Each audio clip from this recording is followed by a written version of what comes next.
welcome to College of Idaho Insights. Today I'm here with Steve Mon from our Department of History and Professors Carrie Hunter and Jasper LaCalzi from the Department of Political Economy. And today we'll be talking about Obamacare and the ongoing Supreme Court discussions about that. Carrie, on CNN just the other day, Jeffrey Toobin talked about the first couple days of the arguments at the Supreme Court as being a train wreck for Obamacare.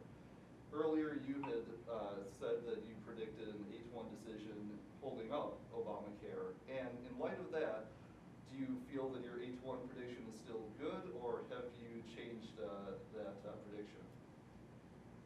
Well, fools rush in where angels fear to tread, and clearly I rushed in. I always saw you as an angel. But I'm not reading the oral arguments in the same way that Jeffrey Toobin did. Because what does he know? He's a lackey for CNN. And again, I think he really is playing the sensationalizing role that media likes to do. But I listened to the hearings, and indeed, the conservatives asked hard questions of the Attorney General representing the government's position. But I would read them as an Attorney General who just really did a bad job representing the position that the government has taken in the written briefs. And in fact, I found it sort of interesting, the liberal justices on the court, if you can really call them liberal, kept trying to remind the Attorney General, go back to your brief. There's actually a legitimate argument here. And so I don't read it as a train wreck at all. And I still think it's quite possible that the government could get an 8-1 court in favor of their position. It really comes down to individuals on the court, their personalities, and what they really are willing to do. And if you look at the Commerce Clause jurisprudence of the court over the last 40 years, it could suggest an 8-1 decision. For me, the real question will come down to, are people like Scalia and Kennedy willing to be consistent with their previous Commerce Clause rulings, or are they willing to be the political hacks that they appeared to be in Bush v. Gore? In my mind, Kennedy has a chance to sort of redeem himself here. Justice O'Connor publicly acknowledged that she had remorse for her Bush v. Gore decision. And I'm wondering if Kennedy, again, the swing justice right in the middle, might have felt some of that himself. And here would be a chance actually for him to redeem himself and show that he actually isn't a partisan. If Kennedy goes with the majority, or with the 4 liberal justices, that would be a 5-4 decision for the government. And I think if Kennedy goes, Roberts clearly is not going to be foolish enough to look like he's the Chief Justice, he's got to go with the majority. And I think he could easily bring Alito and Scalia. And isn't that especially true, I think, looking at Roberts, say, as compared to Rehnquist? Yeah.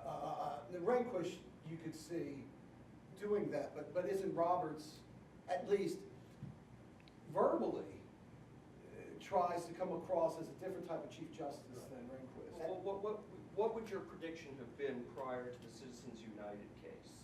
And I ask that because the question that arises in my mind is, we have a court with many conservative justices who come from a wing of the political spectrum in America that has been complaining for decades about judicial activism of liberal justices.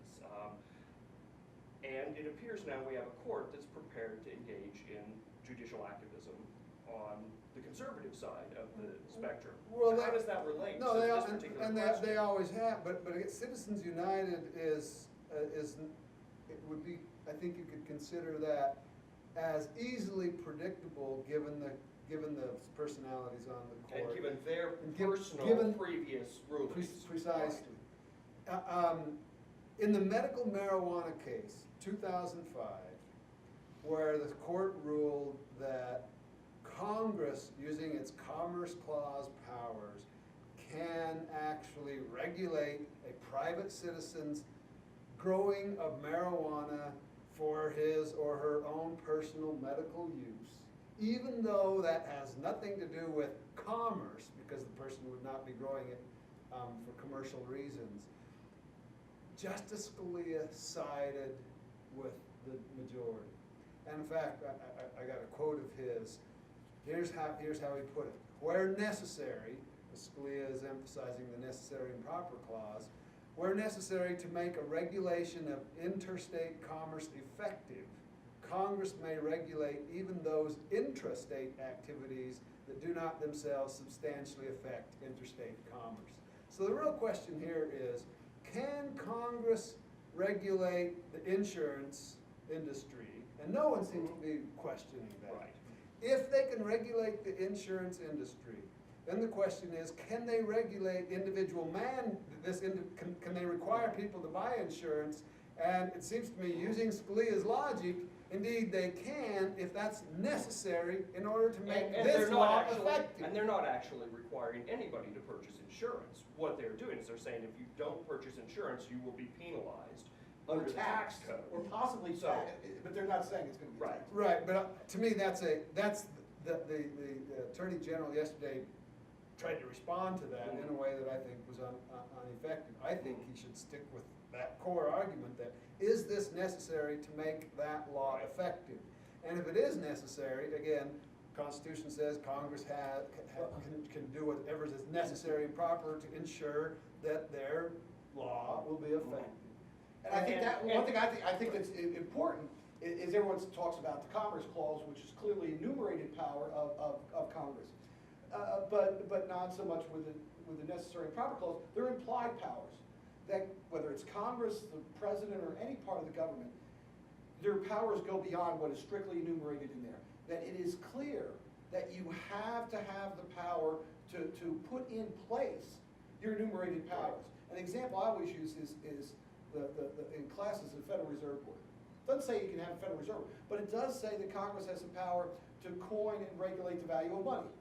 So if they have that power, they have then the power to somehow implement that, Well, to and put we- that into right. place. And that's what I think the same thing is. Right. It is with this, is they and it's not the court's role to question how they want to Right, practice. and we their have enumerated justices that have been making comments along the lines of the critical importance of the healthcare industry to the larger economy, to the federal economy, all suggesting that they see this as an industry that is reasonably regulated. Right. And of course, if you were to compare, say, the American healthcare system to the German healthcare system, which is an insurance-based model, which has employer and employee contributions. It's exactly like the system that we at the College of Idaho and every working person actually lives under.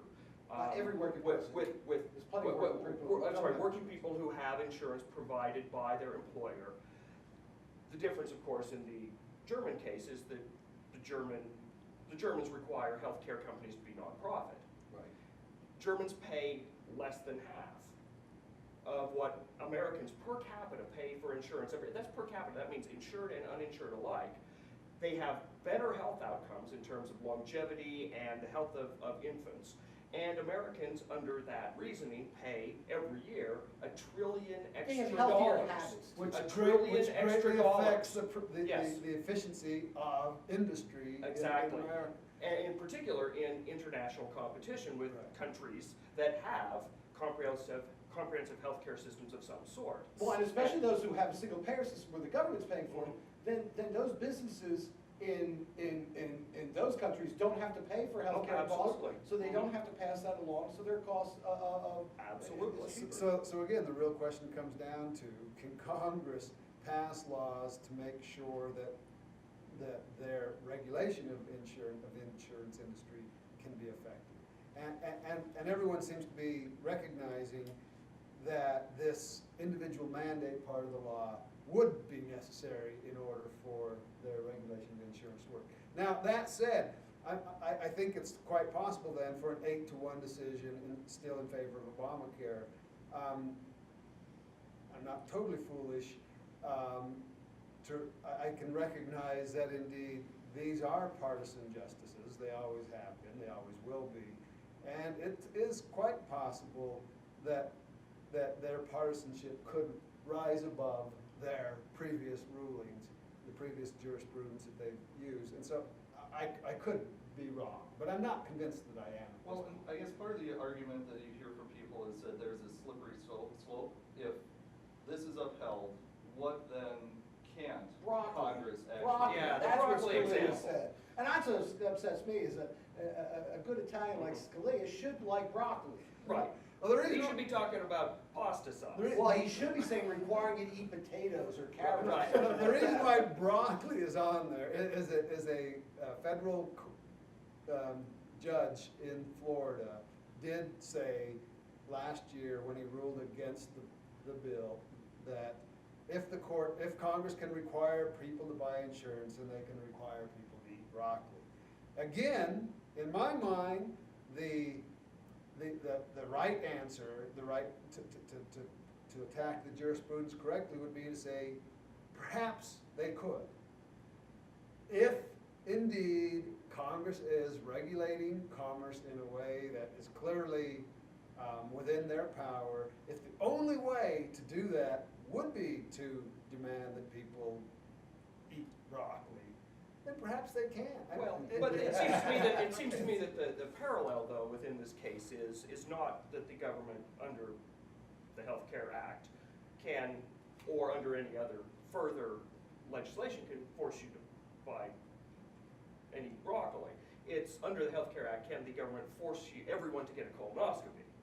That is because we're talking about a specific Right. consumption act within a larger sphere of or an ultrasound. activity. Right, exactly. Or And it seems like the same people who don't want to get insurance do think that if you're going to have an abortion, you have to get an ultrasound. So they don't have any problem with mandating ultrasounds, forcing you to do that. well, I think they would argue that it's a state government. If state governments can require, because again, the real issue here is not can Right. state governments make you buy insurance? Or No one's broccoli. or eat broccoli. No one's questioning that. The question is, can the federal government do it? I think there's some people who would question. Well, there, Especially in our state. Probably Yeah. true. But, yeah, I mean, the question is this a reach of Congress's power, not the state government's power? Is Congress overreaching? And again, if you look at jurisprudence over the last 40 years, I mean, in Garcia in 1985, the court basically said, look, when it comes to the Commerce Clause, Congress can pretty much do anything, and and the limit is going to have to be found in the system itself. I mean, In the political system. If people don't like Congress reaching that far, then they better not elect members of Congress Right. that would reach that far, because the Constitution clearly gives Yeah. Congress this kind And of. again, healthcare is clearly a major economic issue that affects Pushing every 10% of GDP. citizen. And of course, the whole debate around healthcare has been so muddied by these sets of arguments that revolve around constitutionality, on what the government can and cannot force you to do. But the simple fact is, America has had, according, so by Sarah Palin's definition, has had death panels ever since we established a Veterans Administration hospital system, which is essentially a British beverage-style healthcare delivery system in which panels of doctors decide which medicines veterans get, which procedures they're allowed to have, which ones they're not allowed to have within the system. We already have this, but of course, you're not going to get rights of those who are demagoguing on the issue coming up and saying, so our veterans, right, so they're facing death panels. Let's dismantle the VA system, because that would be political suicide. So many issues get mixed Speaking up. of in political this. suicide, I'm curious to see Jasper's views on the politics of this ruling, how it would play out with regard to Democrat and Republican politics. And I think somewhat like you, I'm contrary to the rest of to the chattering classes. Because I think most people think, okay, the best thing for Republicans is to have the Obamacare overturned. Best thing for Democrats and for Obama is to have it upheld. I would say the exact opposite from a political standpoint. For the Republicans, I think the best thing that could happen is for it to get upheld. that if the court supports Obamacare, says it is constitutional, best thing to happen to Republicans. Because then They have an Romney issue. and We the have others to say, deal with this legislatively. exactly. The only way you're gonna get rid of this, we can't turn to the courts, you have to elect a Republican Congress, you have to elect a Republican president. That's the only way you get rid of Obamacare, that we can't turn to the state. If How the does it court- help the Democrats? Well, because then, but it helps the Democrats if it is overturned, because then the emphasis is put on the Republicans. Okay, this is gone, what do you want? And I think it Do becomes you want very 30 sticky. million Americans to be treated like they were Congolese citizens with no health care, paying out of the pocket, dying, right, sort of by the hundreds of thousands every year, right? Sort of, and that is, of course, a liberal issue that will mobilize the base. And I think the real problem, and the Republicans have had this problem, and anyone who's against the mandate has a problem, and Republicans were aware of this in the early 90s, and Gingrich was. Gingrich was the first one to come up, maybe not the first one, Heritage Foundation. Heritage Foundation Came up with the idea of a mandate. Yes. Because what is very Heritage. popular and what is already in the law, of Obamacare that has taken effect, at least for children, is that insurers cannot exclude someone, a child now, Mhm. exclude for pre-existing conditions. Right. That is, you pull that, everybody wants that. Mhm. Wants to make sure that if you have diabetes, you have cancer, that the insurance company should be able to deny you coverage. But if you have that as a provision, you have to have a mandate. According to Newt Gingrich back in 1995. According to anybody who's Anybody thought who's- about who this at thinks all, about the because finances of the anyone who system. thinks that people are rational, because if insurance companies have to insure you regardless if you have pre-existing conditions, but you're not mandated to get insurance, me as a rational person, I'm healthy. Do I get insurance? No.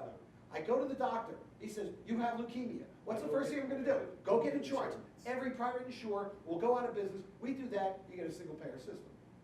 So that's, Which Obama's truly crafty. and Well, as you can tell in exactly. his speech, when he's talking to Medvedev, he Well, wants the to, he great, has the all great these great ideas irony, after he gets the great elected. irony, of course, of this entire situation is that the system that was passed as Obamacare is really Gingrich care. And it was the More so than Republican- Romney. Right. Because more so Romney than just Romney, stole it from absolutely. Gingrich. And we all know that Newt Trump- This is the 90s era Republican Party solution to the health care. It is the answer to Hillary care, right? Yes, So, which exactly. went down to defeat. So you get a Democratic president who then adopts the Republican position, gets it passed, and now suddenly this is an assault Socialist. upon freedom. Well, I We're think- Europeanizing American healthcare when we're doing nothing of the sort. And I think it's a couple things. One is the partisanship. I mean, Obama could take Ryan's budget, cross out Ryan, put Obama on there, reintroduce it, and Republicans would vote against it, for one. But two, I think, is a change in the Republican Party, and there's been a number of things written about this. The Republican Party today is not the Republican Party of the early 90s, and especially not the Republican Party of Ronald Reagan. Nor is Ronald Newt Reagan, or Gingrich even today the 1960s. Newt Gingrich of the 90s, according to him, right? Well, he's a bigger man than he used to He's a be. grandfather. He's his gone through a number grandson. of relationship changes, and it has changed his view of He's a America. bigger man than he used to He be. loves America more now because he's As well as his He's loved, grandchildren. he's loved more of America now. But he's now he's a faithful man, and we should accept him Because his he's now, word, because he's a now Catholic, grandfather. and he's a Yes. Catholic, that straightened him out. Well, long term, I mean, there was also the recent Congressional Budget Office report coming out about the cost for the next 10 years and basically doubling over what had initially come out. Long term, what's the effect of that? Well, I think, first of all, 10-year predictions Are are garbage. Right. They are Right. absolutely worthless. You look at the 10-year prediction of the deficit in 1999. By today, by today, we'd be having surpluses so large that we wouldn't know what to do with them. There'd be a shortage of bonds. You don't know what's gonna happen. So these 10, I think it's not a bad practice to try to predict Right. what's gonna happen. But if the to hold Healthcare yourself Act, to it is if the ridiculous. Healthcare Act is upheld, the cost controls, which are part of the entire reason for having the system, will have to be implemented, Yep. particularly as the They'll have- budget deficits Right. under this projection They will have to look be more and more buttressed, frightening. yeah. And this, of course, is exactly why, the 40, countries that have comprehensive healthcare systems pay half of what Americans do, because they do have cost control systems. We have no cost control system. And we have no cost control system largely because we have a mix of several different kinds of healthcare provision.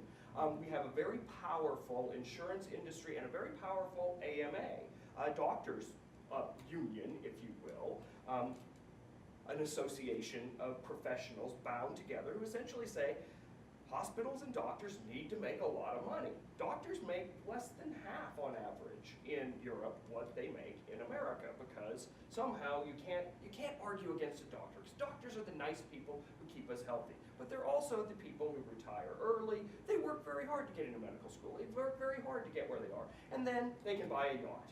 That seems to be the American medical dream. And that doesn't happen other No, places, yeah. precisely because of cost containment. Yeah, the long-term prognosis, as whether you like Obamacare, and none of us really know everything that's in it, so it's I do, hard. I teach it in class, you took my class, you know. I'm sure I would. But whether we like it or not, in my mind, the key point here is Obama got it passed, got an initial draft passed, got it on our agenda. We're not going backward, we'll be going forward. We will have to start tackling in a much more robust way cost control and that sort of thing. But we're moving in that direction. And yeah, will there be hiccups? Yes. Will there be problems? Of course. But it's on the agenda, and we're So 100 moving years in from that now, they're gonna direction. look at the 20th century and they're gonna say FDR, Johnson, Obama, in terms of the expansion of a provision Yeah. system That's for what the Obama health wants to and the do. support And of and- American citizens. And Right. ironically, those who are trying to make fun of Obama's healthcare policy are calling it Obamacare, but in 100 years from now, Obama's relatives will be really happy that his name is associated with, If it's upheld, well, if it's Well, upheld. 8 to 1. 8 to 1. I think one of the issues is with all this reform is, you have three goals for reform, but you can't get them all. Everybody, people want lower costs, the healthcare shouldn't be costing so much. Wider access, more people should have access to it, and we want higher quality. You can't do all three. So where you see, I think, is that everyone wants healthcare reform, but you have those who support lower costs, those who want wider access, and that's where I think you get And the real people who want conflict. higher quality, Well- who tend to be the people who already have insurance and who want complete access to whatever treatments they think are So you're going to saying be this is a beneficial, start which are by getting expensive. more people. This is, because what Obama wanted, and what Democrats wanted, was wider access. Right. They really don't have much in there for lower cost, Right. and have really nothing or little in there for higher quality. There's a few things they try to tinker with that. And so those who are against it aren't against reform. They're against a different goal. They want it to cost less, and that's what Ryan's plan is with Medicare. He wants it to cost less, but he's not saying that more people will have Right. access or you'll Well, get better quality. again, Definitely not gonna the have better problem quality. with Medicare is that it's a single payer system. That it is essentially, it's a Canadian system without the Canadian cost containment. And that's why you, the problem. and that's why you have like Robert Reich and others who support, wants to have his healthcare plan is Medicare for everyone. Mhm. And really, if you ask the elderly, you ask my dad, 89 years old, what do you think of Medicare? Fine, I had no problem with it at all. And that's one of the ironic things, critics of Obamacare say, well, you go to Canada, up there you gotta stand in long lines and wait for a knee replacement. The people who are getting knee replacements in the US are old folk on Medicare. And if they're not having to stand in lines. Well, they can't then- stand in line because they're near. They might be sitting in line. Sit in line. If they're not having to sit in lines for our socialized Medicare system, then apparently that's not the real issue with regard to access and quality. Well, thank you all today for participating in the conversation, and thank you to all of our viewers, and we look forward to seeing you soon.